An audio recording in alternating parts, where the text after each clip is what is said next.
Vas, Adriana.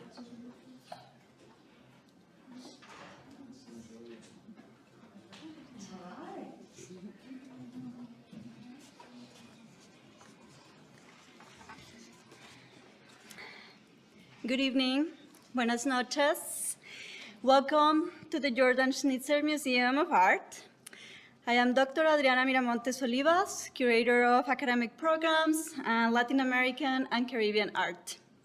It is my pleasure to introduce you to today's event, an artist talk with Tania Candiani. Gracias, Tania, por visitarnos. Thank you, Tania, for visiting us. Many thanks also to you, all of the members in the audience, for being with us tonight. I also want to express my sincere gratitude to all my colleagues here at the JSMA for making Tania's visit possible and the exhibit An Unfinished Journey Embodying the Feminist City, una travesía inconclusa personificando la ciudad feminista, organized in conjunction with this talk. Before I continue, I want to acknowledge that we are on Kalapuya Ilihi, the traditional indigenous homeland of the Kalapuya people. Dispossessed of their homeland between 1851 and 1855, the Kalapuya today are citizens of the Confederated Tribes and continue to make contributions to the land we call today Oregon. At the museum, we have been organizing a series of events, exhibitions, and workshops to highlight their voices, educate ourselves, and transform the institutions in which we operate and for which we feel such a strong connection. Please check out our website to learn more about these ongoing efforts and programming. Now, I would like to say a few words about Tania Candiani. I first saw her artwork back in 2009 at the El Paso, Texas, Ciudad Juarez, Chihuahua border, where she created a transnational artwork to connect university students from the local University of Texas at El Paso and from the Universidad Autónoma de Ciudad Juárez in Mexico. Her artwork was not only ambitious in scope, but also a tool to empower fronterizos to have their voices heard. It created a sense of community and a channel of communication across borders for the students in the two universities. More than a decade later, I had the opportunity to interact with her and introduce her artistic practice to new audiences, a new generation of students and scholars. Based in Mexico City, Tania Candiani most recently participated in 2022 in the River Residencies in Ireland and at the European Organization for Nuclear Research in Switzerland.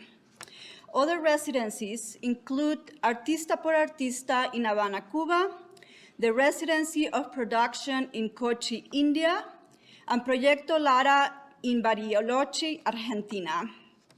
In 2015, she participated in the 56th Venice Biennial, and she has been the recipient of numerous awards, including the Guggenheim Fellowship, the Smithsonian Artist Research Fellowship, the Fonoteca Nacional, and the Fundación Bancomer.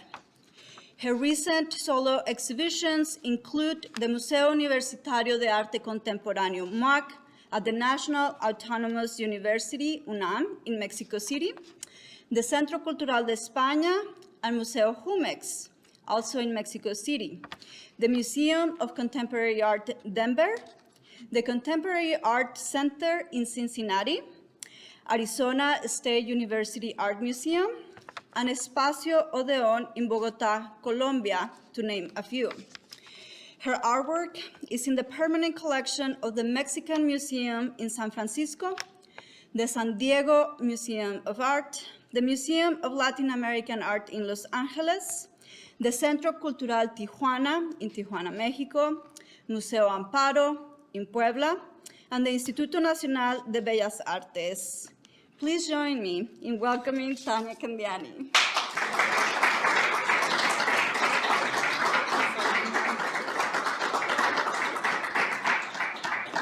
Thank you, Adriana. Thank you.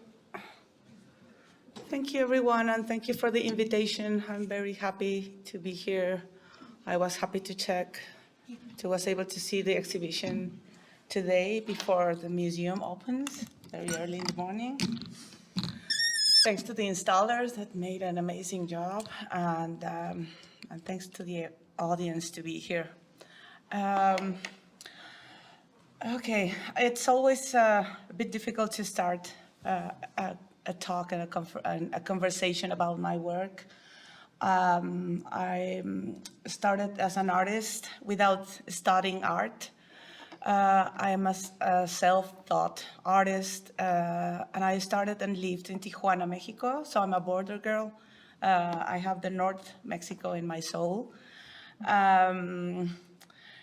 The experience I had in the border, which was a very organic way to understanding how to make art, in a way of, in the middle of the party, creating parties and understanding how to work with video artists, with sound artists, with the sculpture. It makes my work and my practice take several ways. So it just extends in many directions. I prepare special presentation here based in sound events. So it's a way of navigating my practice with some examples of works based in sound. I'm going to start.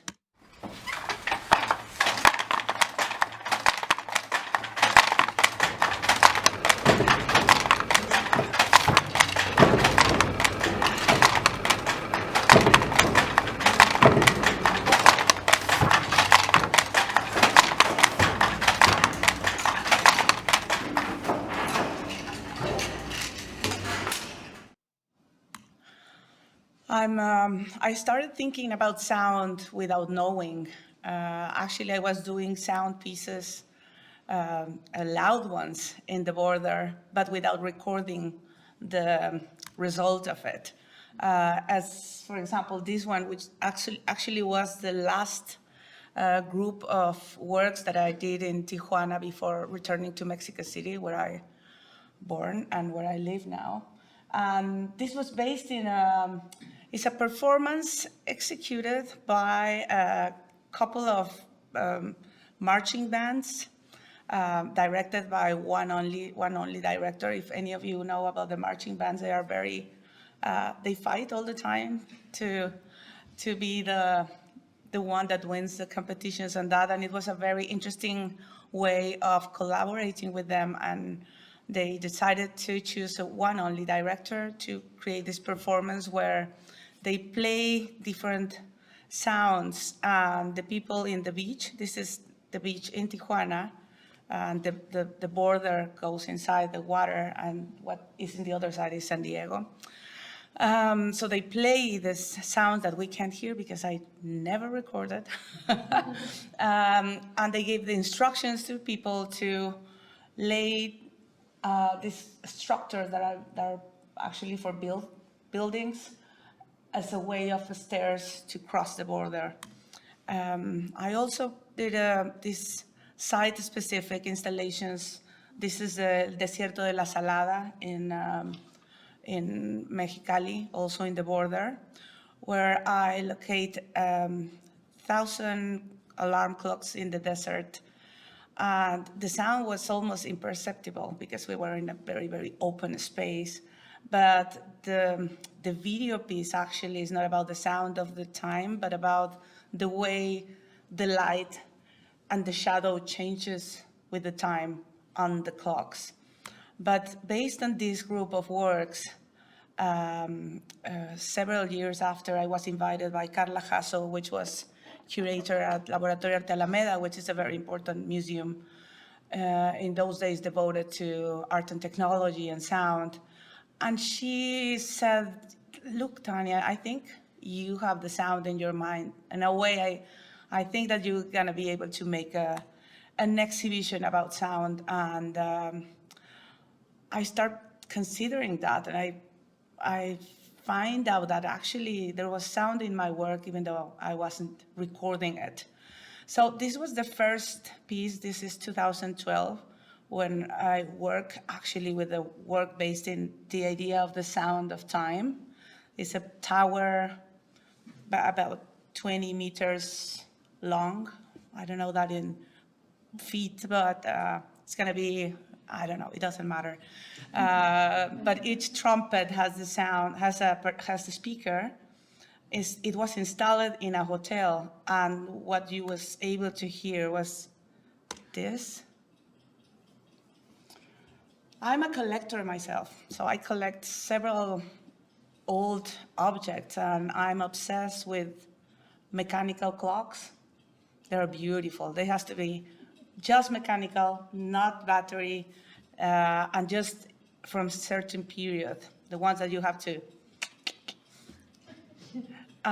So I have about 300 of them, but for this piece, I choose my favorite ones, or the ones that has the sound, a particular sound, and I recorded the sound of each of them running a minute. And it's completely different the way they sing a minute. Some of them are like, chick, chick, chick. Some of them are like, chick, chick, chick, chick, chick, chick, chick, chick. So it's just like, it's the same space of time, but with completely different sound. And that's what was resonating in the sculpture. There's also another, I start doing approaches to the idea of time and the performance that you will see in other works, how it's important, and in the work that I'm exhibiting here as well. This is, again, una marcha de guerra, how is it like? I said a march band? The marching band. The marching band from veterans in a tiny town near the Magdalena River in Colombia. Veteran bands means that they were all jubilados, like retired people that get together to play. And I asked them, it's a place where it's super, super hot, terribly hot. So the time plays a very important, the moment of the day is very important in the way they organize the whole activity. So they woke up super early, like 5 a.m. as you. But at 12, they are having lunch, very heavy, super hot lunches like frijoles and that. Then they spend 4 hours lying in a hammock. And then again, the day started at 6 p.m. It's just like a weird understanding of splitting the day into parts. And I asked them I asked them questions about how it traveled the sound in the jungle, how the landscape brings you this idea of time. And then they create for me this beautiful sound that it's supposed to be the way the sound travels and goes while they're in the middle of the landscape. So then I filmed them.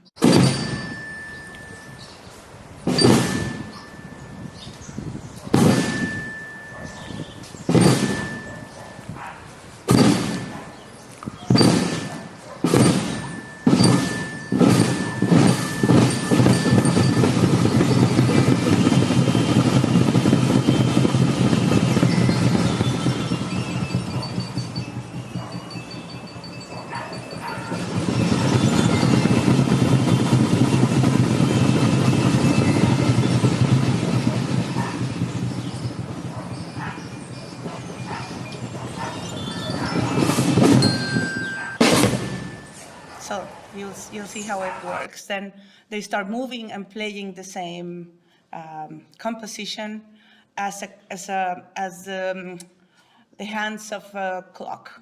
So they move around, and during 12 minutes we have the whole amount of time.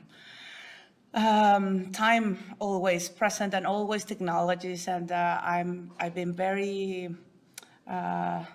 I'm always wonder about how the technologies were invented, and I have a lot of care and curiosity about the old technologies that are not useful anymore. The obsolescence, I don't believe in obsolescence. I believe that we need to reuse those technologies.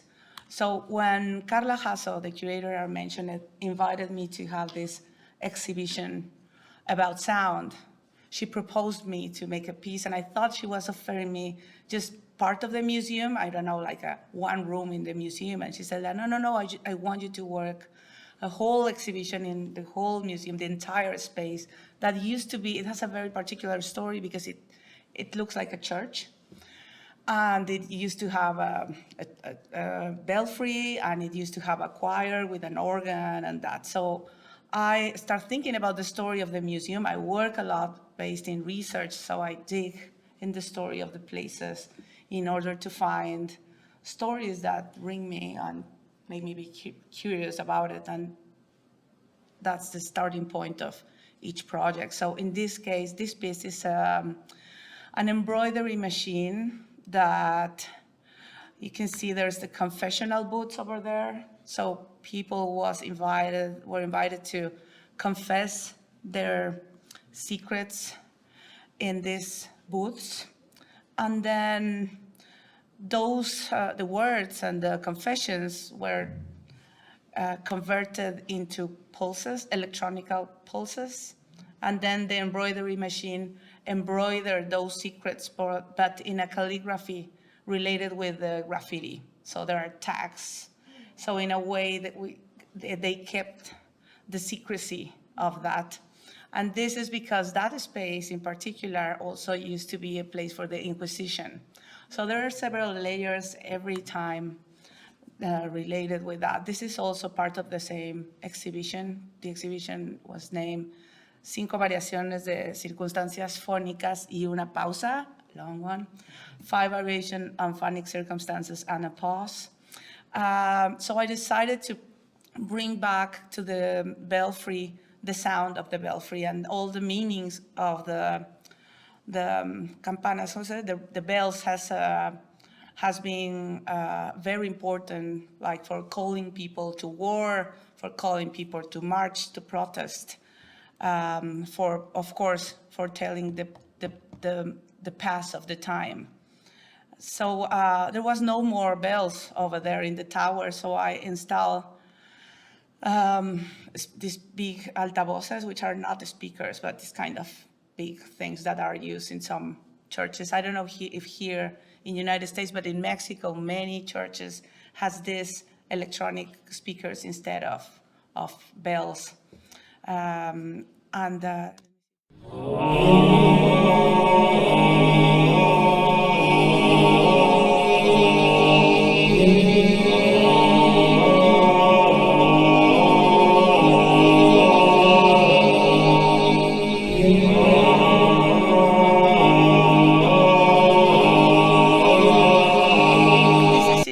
In front of the Alameda Central, which is the very downtown in Mexico City. And because of the disposition and the architecture of the church, the sound travels really, really far. And it was beautiful how, depending the day, because the sound composition started at 7 a.m. and ended at 7 p.m., not the whole night for the neighbors, but it started modifying the way people perceive the sound. So the call, each call, every hour, the call was different. So the call at 2 p.m. was the lunch call, and they identify the sound and the voices with that.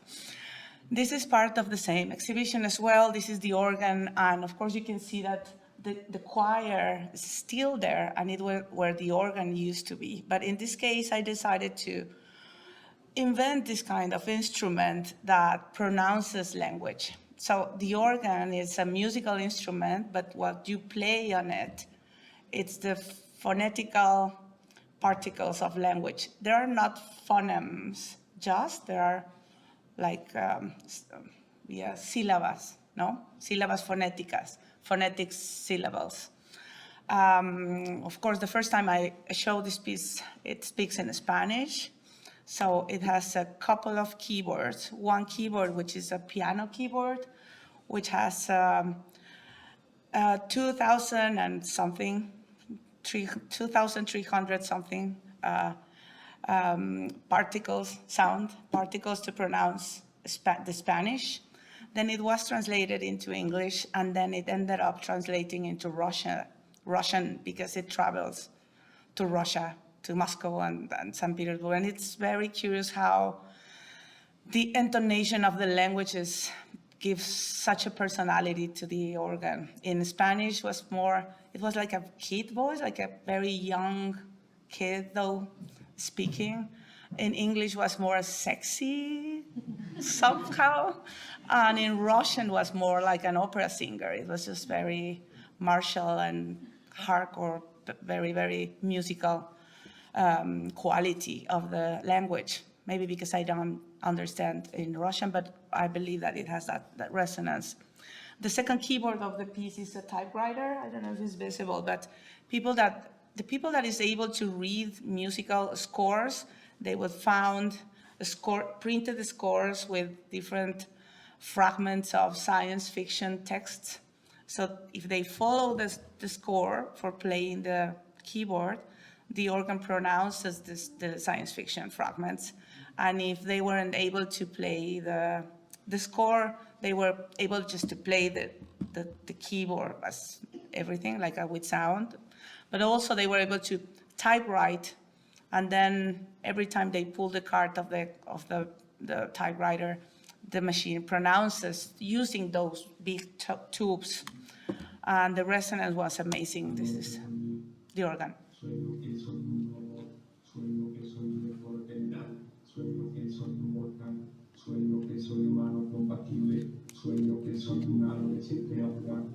A veces sueño que soy poeta, sueño que soy un turista de lujo, sueño que soy libre, sueño que soy mujer, sueño que soy una pieza en un tablero de ajedrez, sueño que soy solo un sueño. So, Richard, again, I mean, as an admirer of all technologies, I try to recover all these objects in market, the same as the clocks. I've been collecting, for example, these piano rolls from old piano players. And in this case, this piece, in the piano players, you never see the whole thing. I don't know if you've ever seen one of those, but they have just a little hole, and you're able to see just a group of lines while the roll is playing in front of you. And in this case, the roll was all around the object, that like in a vitrine, and you was able to see how this paper passes. And it has a electronic system that reads the whole and translates the whole into music. So there's always a lot of translation in my work. I will say that is one of the predominant words that I understand as my practice, like a very, very wide understanding of translation. And this is just for illustrate what is a jacquard loom that I found the most sophisticated and intriguing piece of technologies ever created, that also was based in the jacquard, in the perforated cards that were the origin of the computer invented by Ada Lovelace. This system was used for the first computers. Then it was used for the looms, and then it was used for votation, para votar, just like voting processes, and in many, many ways. And how it works is that each hole, each group of holes, each card is an instruction for the machine.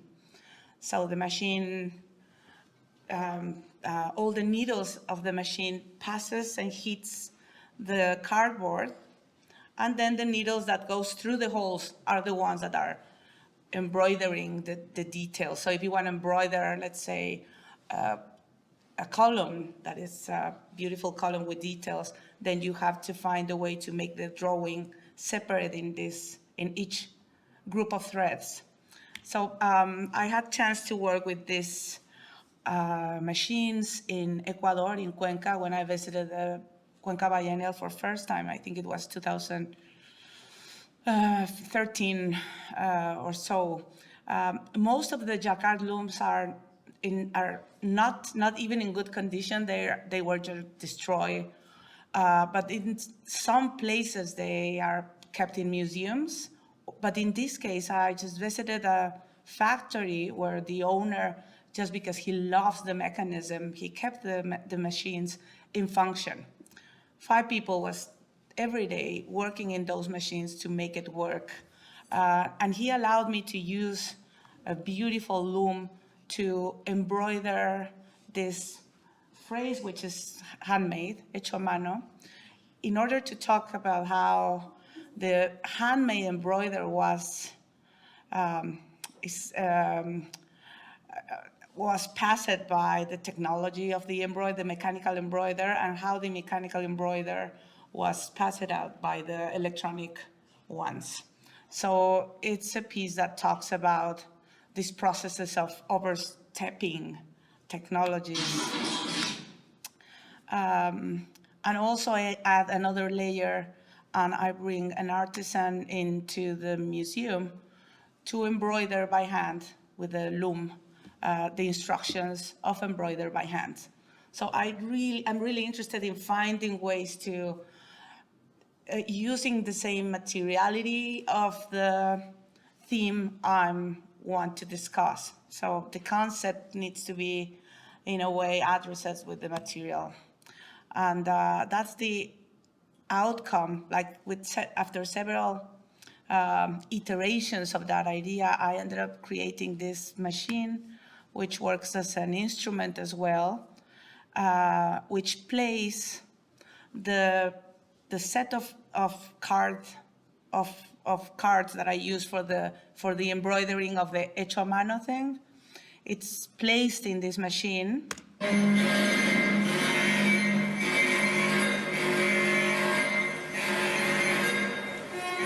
That sounds like that. So again, it's like a translation of the technology and the nostalgia of this technology singing by itself. So I like this idea of inventing objects, inventing musical instruments, finding way to read different surface.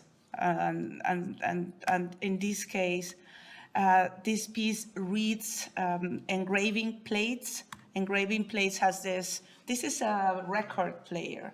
A record is a record. The records, you know that how they are made, the grooves of the record, it's where if you play the grooves, then you have the sound, the vibration of the sound. So in a way, the plates of an engraving, like a copper plate engraving for old engraves, can be played as a record as well. So in this case, I played engraves of a very old one, engraves, which are the images that you've seen in the back, from a polymath that bad for me, I don't remember his name right now, but he, before having a telescope, he created these beautiful illustrations of how he pictured the cosmos.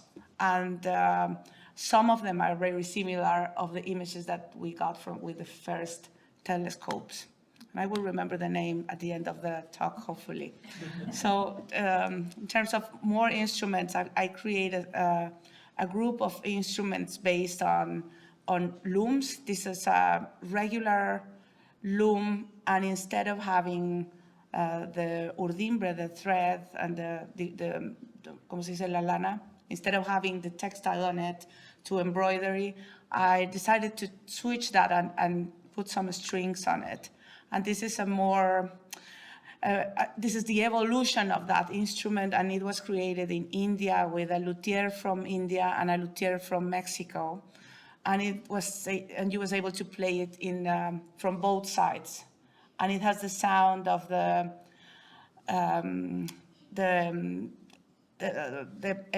bridge of the music in India.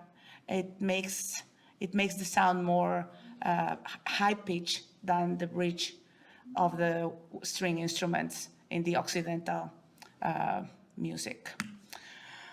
Sound of labor. I need to go quickly. We just have 30 more minutes. So in terms of sound, I'm also very interested in how the labor sounds, how the manual work sounds. And when I was doing a project in Oaxaca in 2015, which was called Chromatica, when I did the first loom, which was a musical instrument. So I visited this person, this is the Maestro Fernando. So I visited his workshop, trying to convince him to sell me a loom. And then he said, like, I'm curious why you want to do a musical instrument, because myself, I'm very interested in sound as well. And he said that there's some parts of his work that he preferred to do it with the light turned off. For example, the urdimbre process, which is this what we are saying. I don't know the translation, the word for that, I'm sorry. But he said that when he was working in the urdimbre, he preferred to do it without light because in that way he could hear if a string breaks. Breaks or breaks? Breaks. That just that image just put in my mind this idea of, oh my God, of course, the word, the sound, the labor, the work has a sound, and the entire project and the rest of my practice just changed because of Maestro Fernando. And this is how it sounds.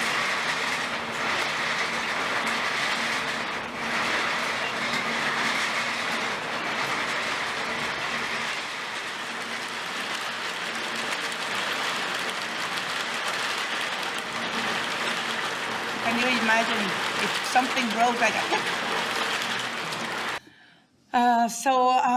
So that's why I'm very interested in bringing to the museum real actions where there's work involved, and not just the performance of the work, but the work itself, creating sound.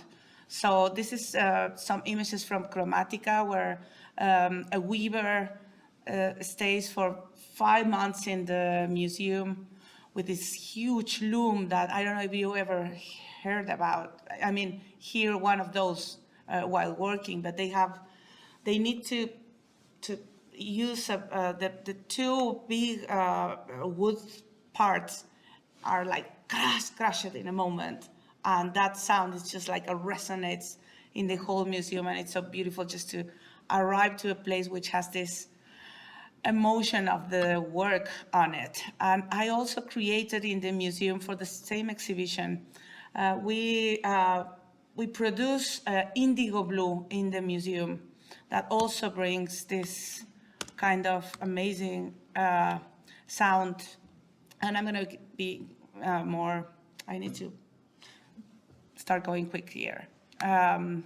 So another performances of that same exhibition was this set of work which is called Molienda, based in a performance of a group of women grinding the grana cochinilla, which is this pigment which is so precious. It's their box that grows in the surface of the cactus.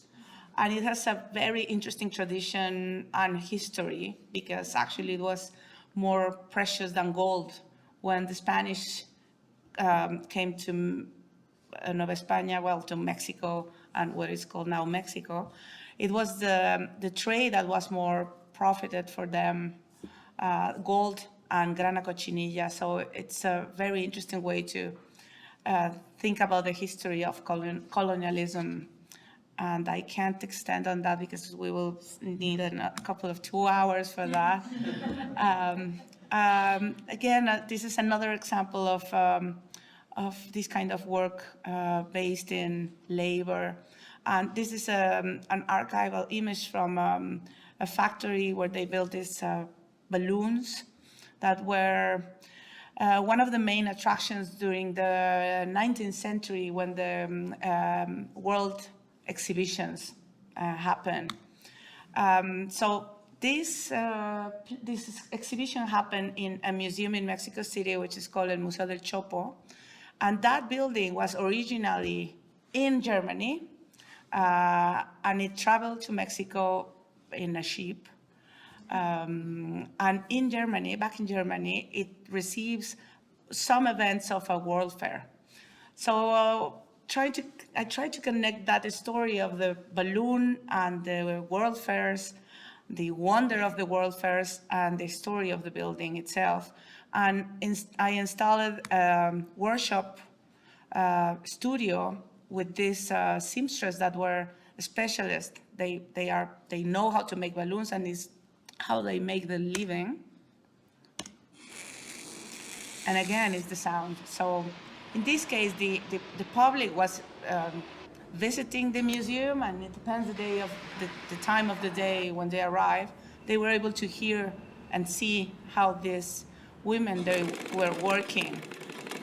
Working in the sewing machine is also kind of very choreographical work, because you need your body and you are like breathing at the same rhythm than the machine.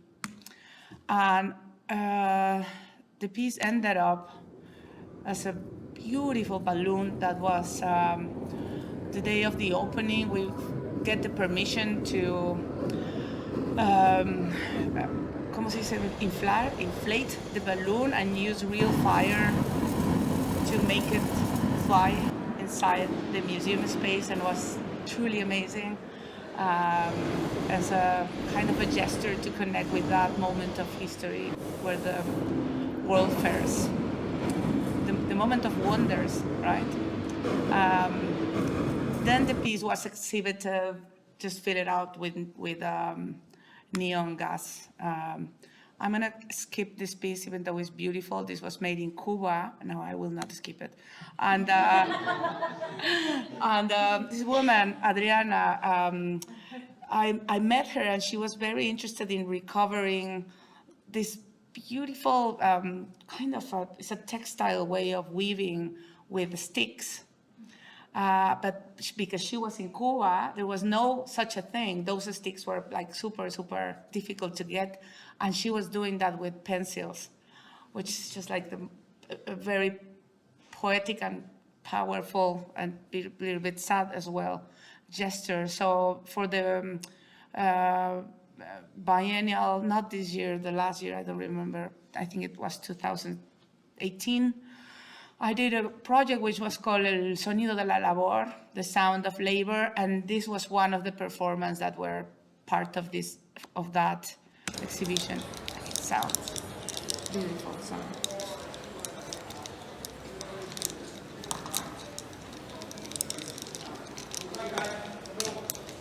Okay. And then this is sounding labor, silent bodies. Again, the archives has been always very important and is where all the findings happen. I was invited to Cincinnati by Kate Bonansinga, which was actually curator in the museum you met my work for first time in El Paso. She wanted me to do a project for the museum. She was thinking of bringing some of the works from Chromatica, the loom and that. But I decided like would be more interesting for me to visit the city, and decided if I wanted to do a specific project. And I found out like a huge amount of information regarding the industrial past of Cincinnati.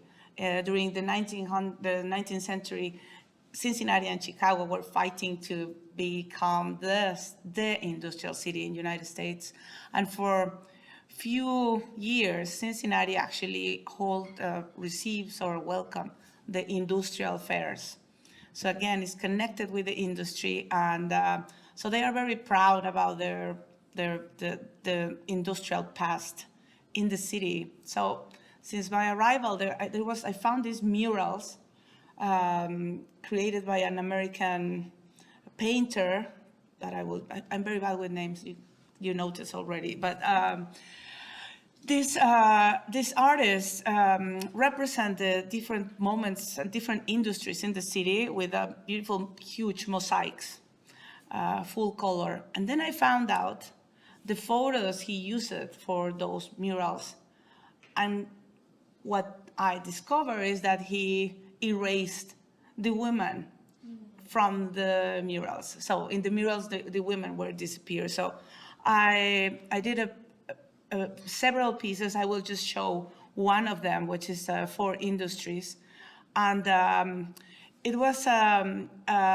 is a video piece based in the recording of this choir, the Muse Choir, which is just women choir, doing with their voices the sound of four industries and the machinery that disappear during the process. So it's the sound of an industry that doesn't exist anymore. And that was how it looked in Cincinnati, and I will just play a teaser of the piece.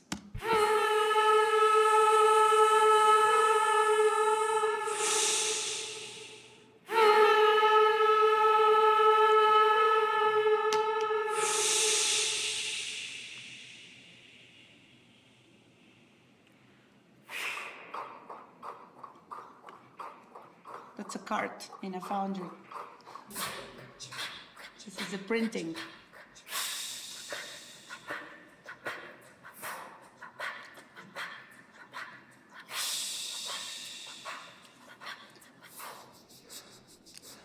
And the camera is the one that do the movement of the machines in a way. That's the meat packing.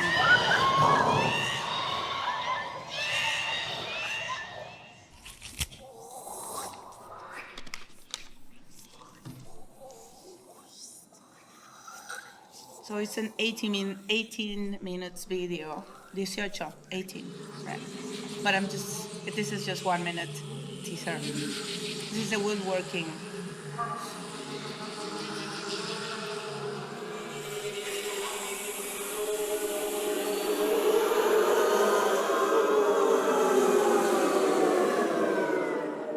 Okay. Talking about industry again, so this is the sound of fire, where I work in a glass factory to create this kind of trumpets. And the trumpets, while creating the trumpets I don't know if you are familiar with the process of glass, they call it the furnace where the glass it's in liquid state. They call it the glory hole. So the glory hole has an amazing sounds, and it depends the color you want. It changes the temperature of the furnace, which makes the sound of the furnace change. So the piece sings about their birth. Sí, canta su nacimiento. How do you say that? Sings his birth. So there's 10 trumpets. There is a 5-channel composition that sings the blue and the red and the yellow and the green and the transparent sound of the glass. Okay. So about rivers, I have 15 minutes. Okay. About rivers, landscape, and landscape evocation. I'm very interested in thinking nature and approaching to nature and the memory of the landscape. I don't know if you are familiar about the story of the city where I live. Mexico City used to have a lake, and it used to be covered by rivers, and now those rivers were dry out, piped, and disappear. So this piece is Ríos Muertos, Ríos Antiguos, Ríos Entubados. Dead rivers, piped rivers, something else. And it's based in this is the list of the rivers that were piped in the city. So I'm in a museum of maps, I found the traces of those rivers, because when you dry a river or if you pipe it, they disappear from the surface of the earth. So that landscape and that point of view, that drawing, we lost that drawing forever. So in a way of bringing back the memory or keeping the memory of that old trace in the territory, I found the traces in the maps, and I translate the trace directly in a cylinder of a musical box. So it is a flat drawing, but then if you print it in a cylinder, it's the whole river going through. And it's not here. I don't know. I want to play it. Where's the play? Oh, it's not there. Okay. Well, it sounds, there are 22 of them, and it's very beautiful the way, the gesture of the people pulling the ¿cómo se dice la polea? The pulley. I don't know what is the name of this, but the crank.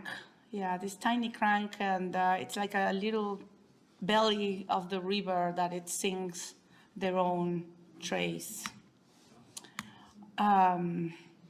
So a lot of trumpets, a lot of this beautiful shape, which is an analogic way of hearing further.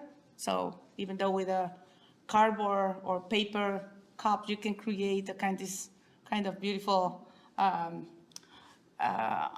don't know, expanding your ears with that. So this is for hearing the landscape.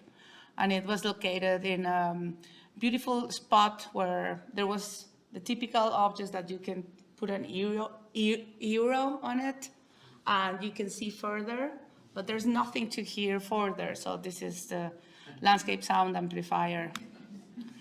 A lot of trumpets. I will not stop in this one, and not even in this one. And this is again about rivers and reusing technology. In this case, I'm using very old and beautiful embroidery machines. Those are for embroidering circle, like socks and that things. But they were useless, so they have it abandoned in the factory. So from those embroidery things, I created this 4 harps. Yes. Harp or arps? Harps.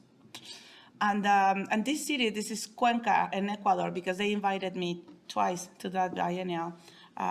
This was last year.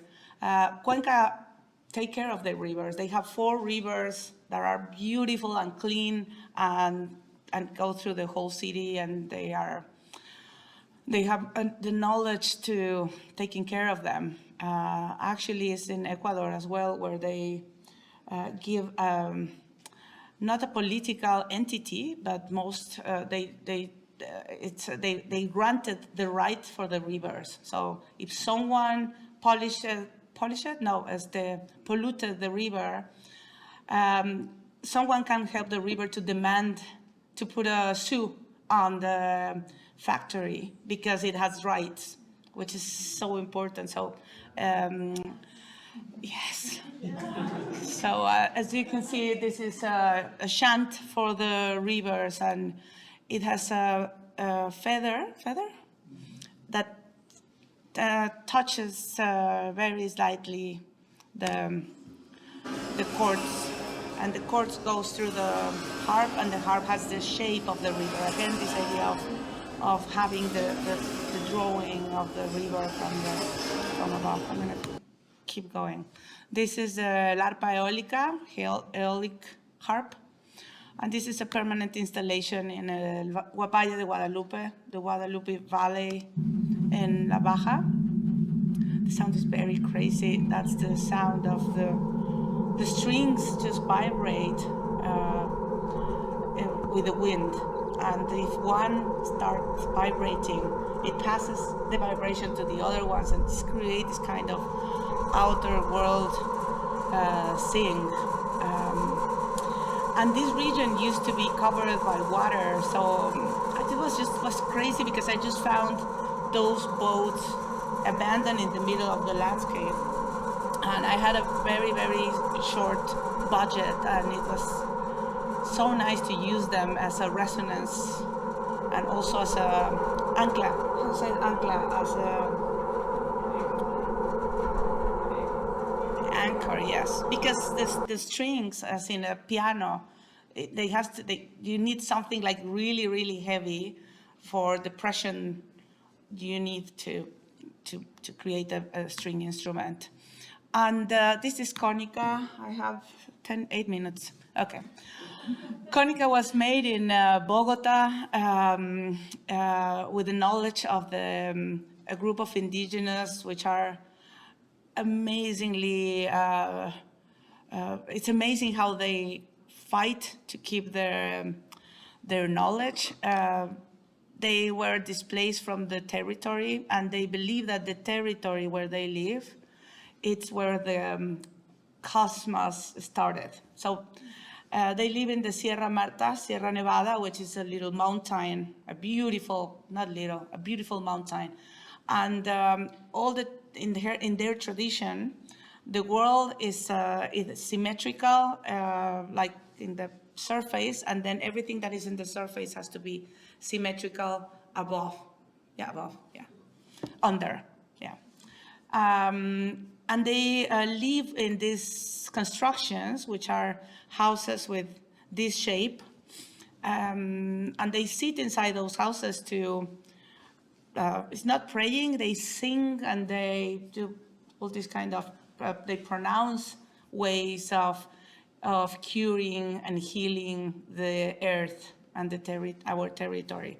So for this piece, they helped me to build the piece, and the platform that you can see over there has a technology that is called it's not a sound that you can hear, it's a sound that you can feel. So it travels through your bones.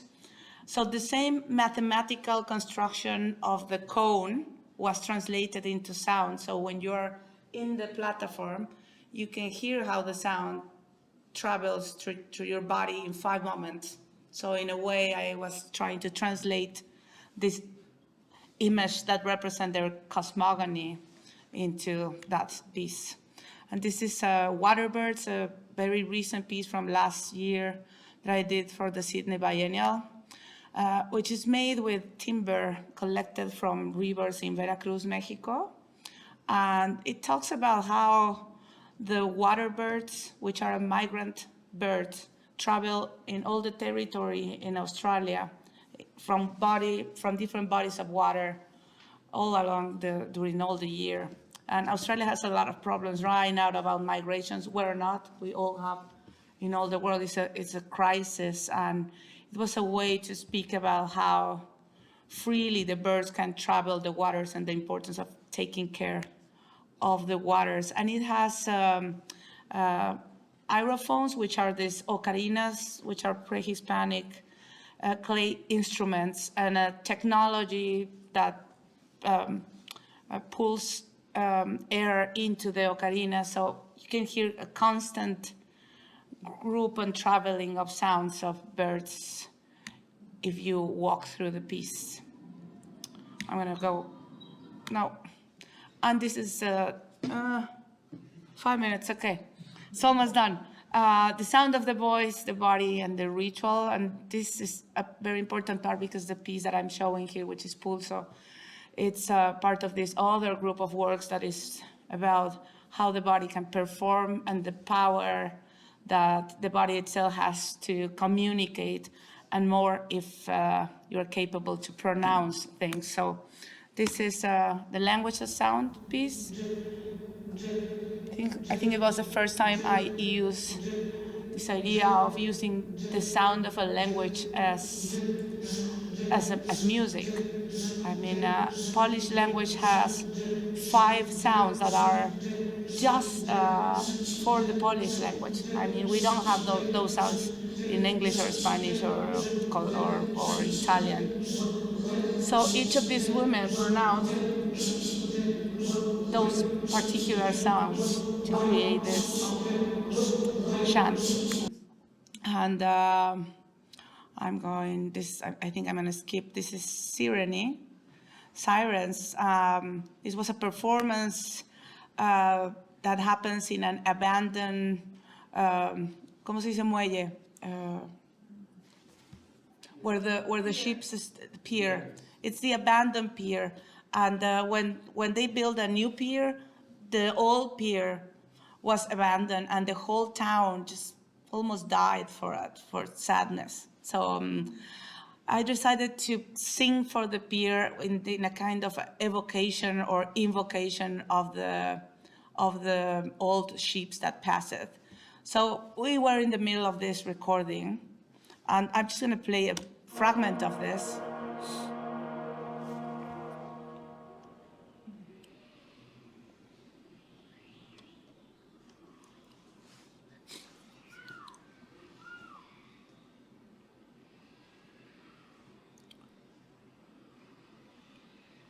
Come on.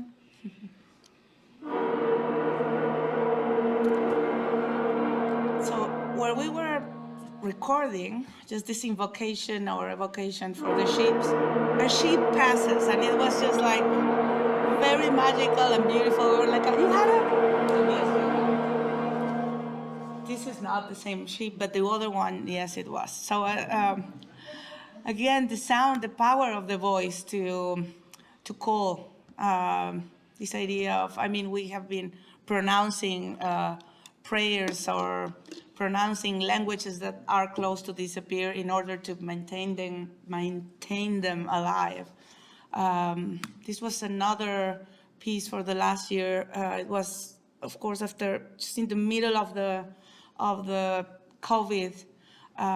They commissioned me a requiem, and it was very powerful to create a requiem based in the voice. So I asked the choir to write down in words, describe the sounds in words. It was not allowed to have like a, no, it was like, it has to be a narration, like a writing about the sounds that were during the lockdown. And with that, and with Rogelio Sosa, which is a composer that I work with, we create this kind of sound score that they remake with their voices and just a part.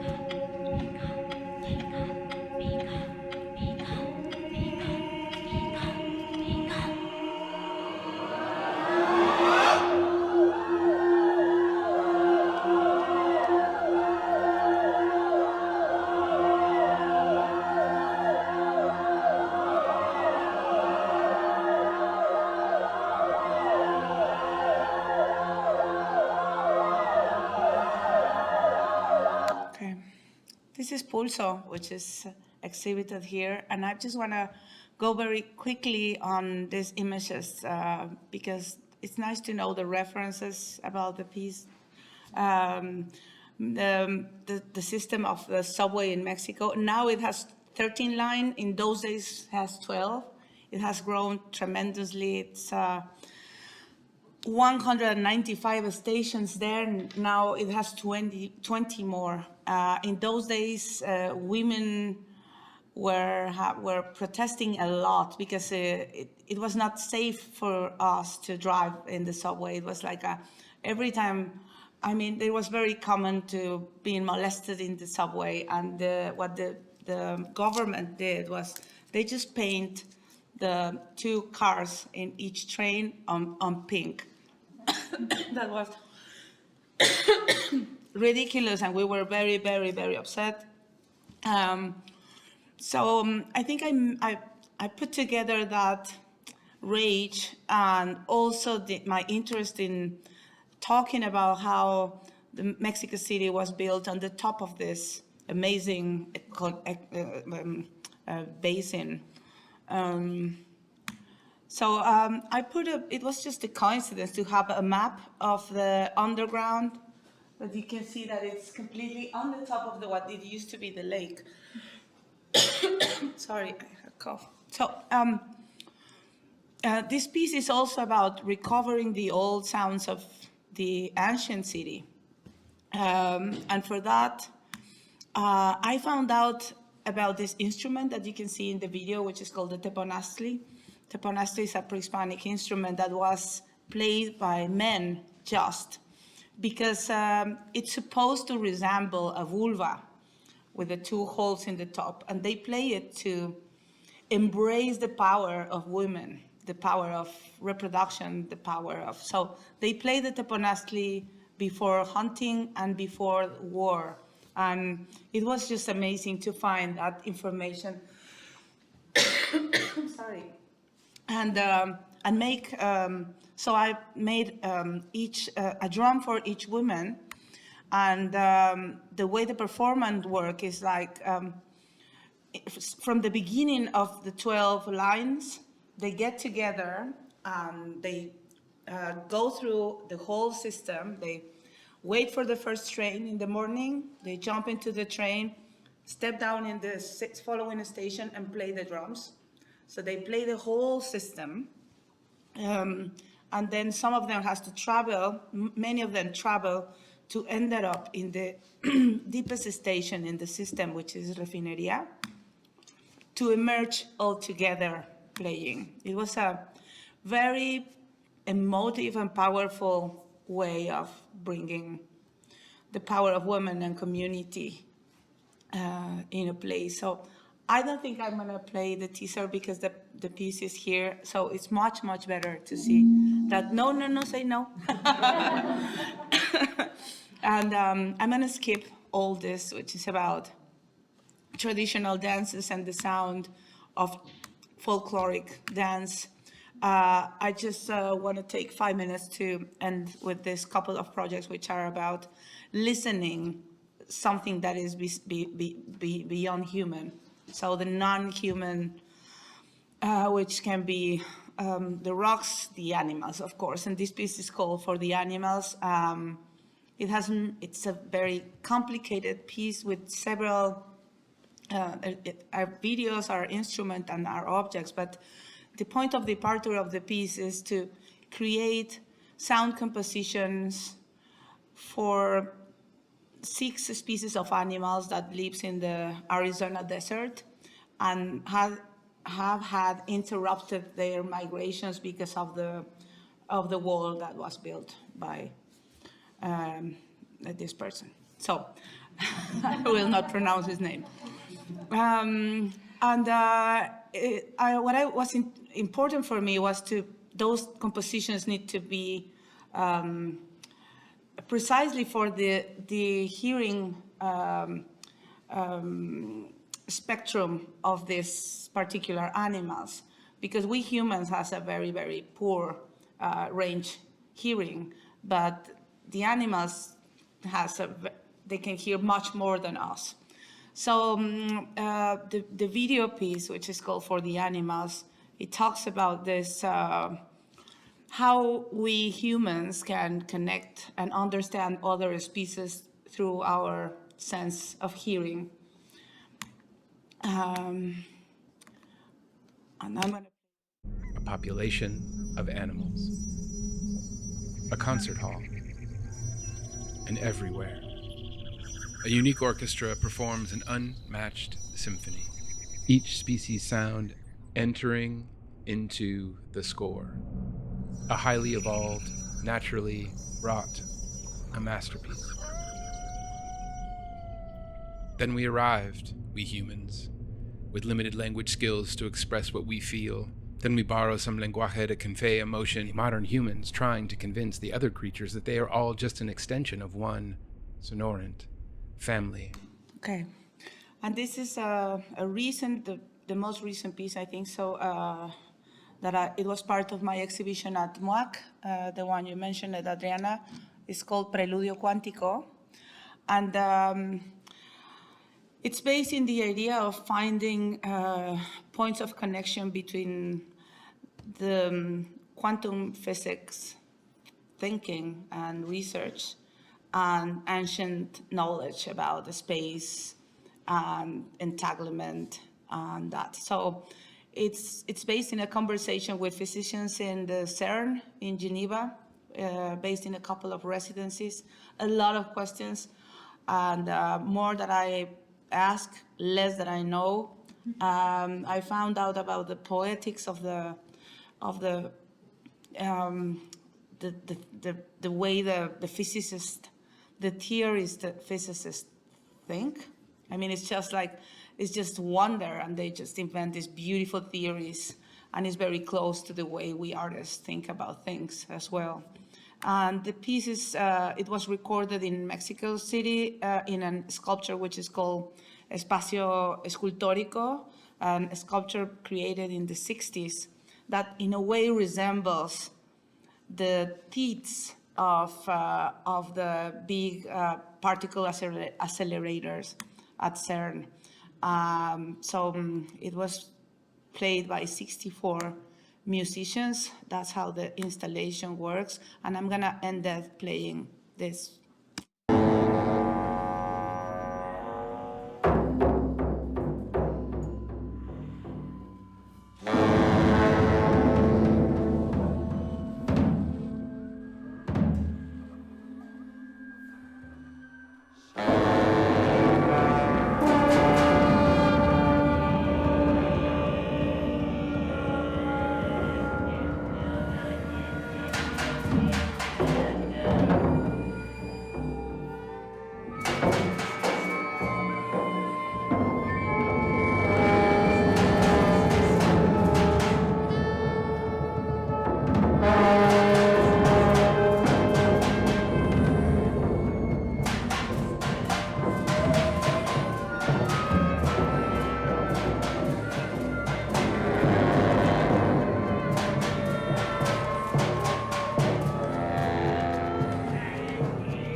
Gracias. Thank you.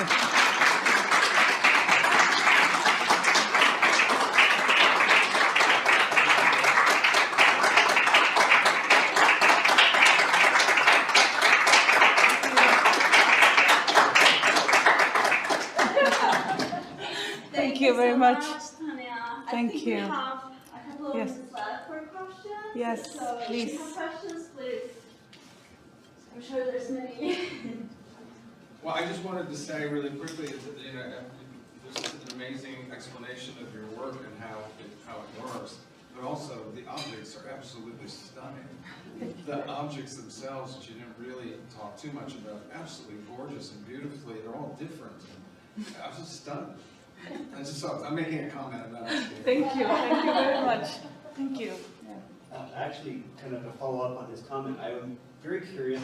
You mentioned how you are very energized and focused on the sound, but to his point, when you're showing your work in the video that we have here, and even the second slide within your presentation, the clocks in the desert and the balloon in the building, the visual aspect of your work is very powerful.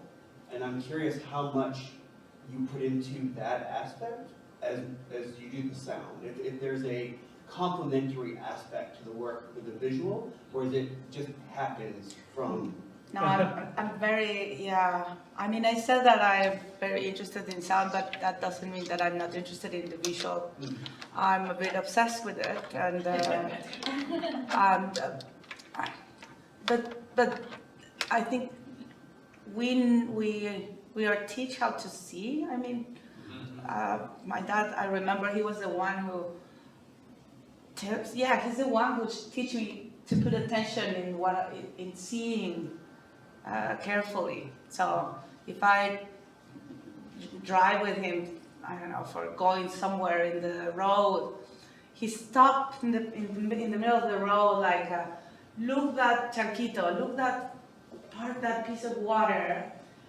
Put attention in the reflection of the tree in the water. And you see how it grows and that. So he teach me how to see, but he never taught me how to listen. Oh yes, but not in this other way. I don't know. Yeah, but I love to build things. I love the way the capabilities of the artisans to build things. They're so precious. So yes, I think it's a combination of everything with the research. I mean, research is just like it's like the candy for me.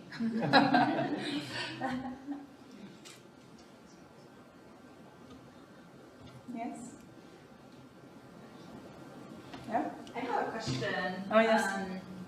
Your work is so much about rituals, and you sort of like repurpose materials and musical instruments.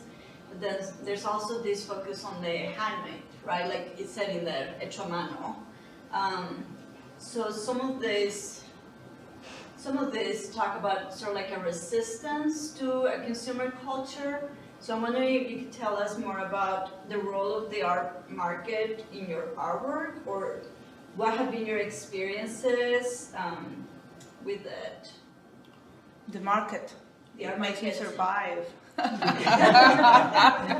No, kind of. I mean, yeah, it is. I don't know if that is. I don't see where the connection between the handmade and the market it is. It's just like ways of producing. I mean, I work with artisans. I work with makers, but also I work with in factories with other kind of outcomes. But in terms of the market, I mean, I'm so lucky that my career is in a place where I receive invitations and commissions to do whatever I want. Like, I want you to do something for here, just come, do research and think about it. And I have been founded, subvencionada, yes, I receive the budget I need for pay the people that I work with well, and to maintain a studio and to create new work, which is it's awesome. And also I have about the market, I also have 2 galleries that were they have been like in a resistance, like they take care of me, and they don't say things like, Tania, that's so big, we can't sell that. I mean, they just allow me to do my work, and of course there's many things that are not here in this presentation that are based on the drawings I made, or I make paintings I made, sewings, I mean, I produce a lot. So they're happy with that. I just hope that there's, of course, there's market for some of the pieces. The organ is in the collection of Bellas Artes. The piece that with the pulley, the big one, it's in the collection of MOAC. The trumpets in glass it's just recently acquired by the SF MoMA. So this is great. So market is responding good to the work, and that's what makes me be able to create more and to think and not to be worried about paying the rent. Well, sometimes. Yeah. Yes. I'm curious, the piece that I think you said it ended up at Bellas Artes Museum that has the keyboards and Yes. the typewriter. How are all of the phonic syllables produced in that? We record them one by one. So first it was to understanding how to cut the language, how how many, yeah, because English needs less, Russian needs more than Spanish. It's just like something about the linguistics and the, yeah. So first we did that list with a linguista, with a specialist. And then we recorded in a studio, someone with a voice clear and loud, each of that, like a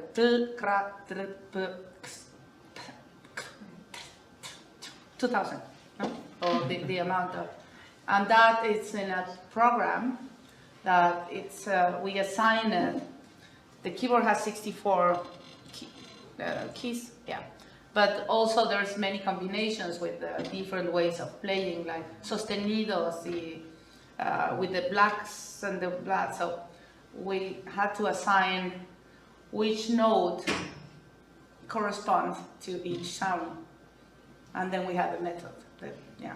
So would you play words using a set of keys together? You play sounds, not words. Okay. For playing words, you need to follow. So it's La sostenido, Sol mayor, y Re menor. I'm saying it's catre, Re tras catre. So that it was complicated, but it worked. Some good piano player came to make concerts.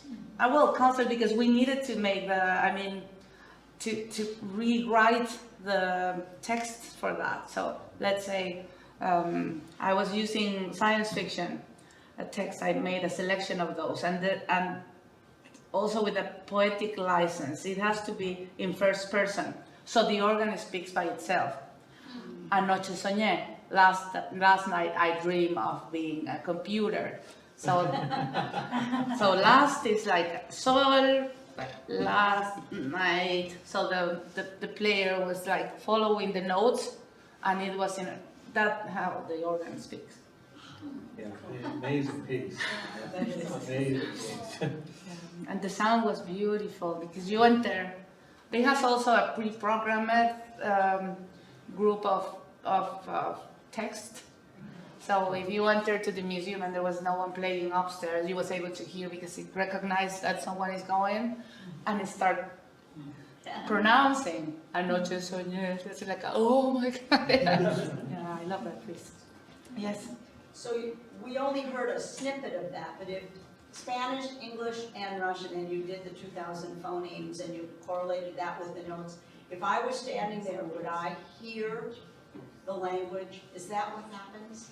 I would hear that this was English, or I would hear that this Well, was we had to change the whole system. So when we translated into English because it traveled to Ars Electronica in Europe. So for Europe, it speaks in English. The piece wasn't in US yet. But you are hearing the object, the organ. It's not an object. It's a he. The organ will speak in English. And if you don't know how to read the music, you will be able to play the keyboard and you will hear it sounds different than the Spanish. The Spanish is cla, tra, pre, tra. Here is pre, tri, tro, check. Well, I don't know. And I don't know Russian, but yeah. Thank you. Yes, there's not, yeah, she knows, yeah? I don't know if, yeah. You know Russian? No. Sorry. Yeah. I really loved all of the work that you showed. I really like how part of this work is social organizing bodies together, and it's about these vehicles that are in between our relationships with each other and other things. I'm wondering, maybe you touched on it, or maybe you showed us work, but is there like publicly installed permanent installation work that isn't kind of hidden away afterwards? Or I'm wondering, how are the ways that things propel after you're gone? How things propel, again, how things propel. Can you repeat the question? Yes, please. I'm wondering, Louder, yeah. can people still have these experiences when you are not there? How can they have them? How can people get together in group and make noise together? Oh, that's beautiful. That would be beautiful. But it depends. Yes, for example, in the case of Sireni, the sheep and the no?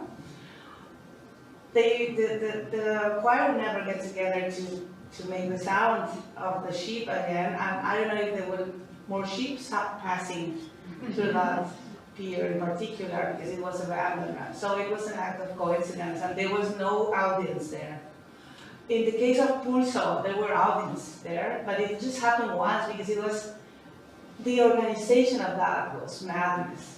And the permits, we had a page, the page with the permit in the subway, with 45 stamps and signs, because everyone needs to be, so everyone had a copy of that because it was a permit to work in the subway. It has to happen in a Sunday morning and coordinate. I mean, it's so far one point to the other one, so I didn't know if someone in the line 7 didn't appear on time. They couldn't wait for the person, so it needs to be like, you need to rely on the participants. And the only way to experience that piece as a whole thing, it was through the video, because it happened simultaneously in several places. So that's why it took us 2 years to edit this material, because it lasted almost 3 hours, the whole performance, and there was 2 cameras per line, so there was 24 cameras. Wow. And there was also audio files, and there was some other people that passed, and also there was GoPro in some of the women with the big drums. Mm-hmm. So they had a GoPro there, so we have also so it was just a lot of material, but it's a performance for the camera. Yeah. Yeah, but it would be beautiful. I mean, there's a community of the Pulso girls in Facebook, and a couple of years ago, the first 8M, the 8M protest, they start being very, very active to know if the drums were available to remake the performance in the protest. But the drums were in New York, so I was like, I'm sorry, they're not here, but no. So, yeah. But it's a beautiful thinking. I mean, I would love to. Yeah. How many performers were in that? In Pulso, there were 198 for the teponaztlis, plus 12 big drums. So there were 205, no más, 215, yes. Yeah. Wow. I'm just curious about the sort of like uniform that they are wearing. Is it like a uniform? Is it like a reference to factory work? No, it's a huipil. It's actually, it's a traditional garment that has a long story. I mean, but mainly it's because they were wearing a huipil, which is just like this beautiful reference to the past, to the ancient times before the colonialism and the dry of the waters and that. And it's dyed with col. I don't know the name of that vegetable. It's a purple vegetable. You use it for the salad. So we dyed with that because we wanted to have different shades of blue as the water, because we were talking about subterranean waters. And they also use this red cochinilla ink in their hands at the beginning of the performance, because it was important to make them feel that they were in a ritual. And also when I was doing the research on the instruments and that, I read about the cochinilla. It may be used by the warriors, the Aztecs, the Aztecs, I don't know, before going to hunt and before the war. They use a lot of that because it resembles the blood of the women. So they have this. It's very interesting how they relate some women powers with the blood of the women. So instead of blood of women, they use the cochinilla. So, but it was for embrace the power of a women.